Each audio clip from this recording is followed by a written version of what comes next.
Higala, kumusta sa ngalan sa tibok pwersa sa MBC Mindanao Broadcasting Channel. Ako si Loreto Ardinis para sa MBC News Break.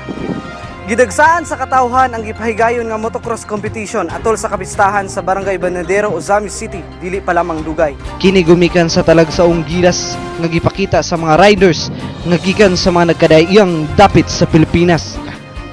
Sa exclusive interview sa MBC, gipahayag ni Dr. Chad Leonardo, ang race organizer nga daghang kategori ang gibuksan diin nakahatag og galingaw sa katawhan.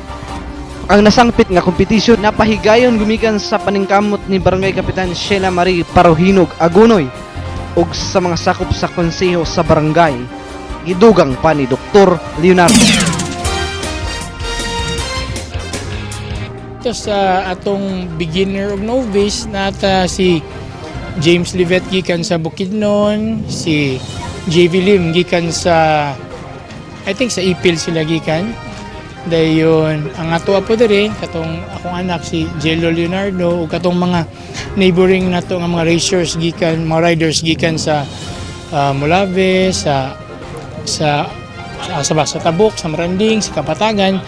Pero ang sa atong pro, expert og pro, gaimbitar kita og riders gikan sa Iloilo, si Don Yuson gikan sa Cebu, si Janjan Alawan ug si Juvenil Abillar, kana sila mga riders na sa Copico. Og katupong upcoming rider nga sa Davao karon gikan sa Mati, si Doydoy Bandigan. Mo siya ang nag-champion sa ato ang expert.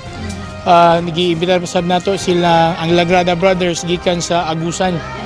Layo-layo gid lang mga biyahe pero niani gid sila sa tuwa uban sa itong imbitasyon para mulumba sa kapistahan diri sa Bañadero. Padayon sa pagtutok sa MBC News alang sa mga dugang pang mga balitang nakalat. Ako si Loreto Ardinis para sa MBC News Break. Daghang salamat.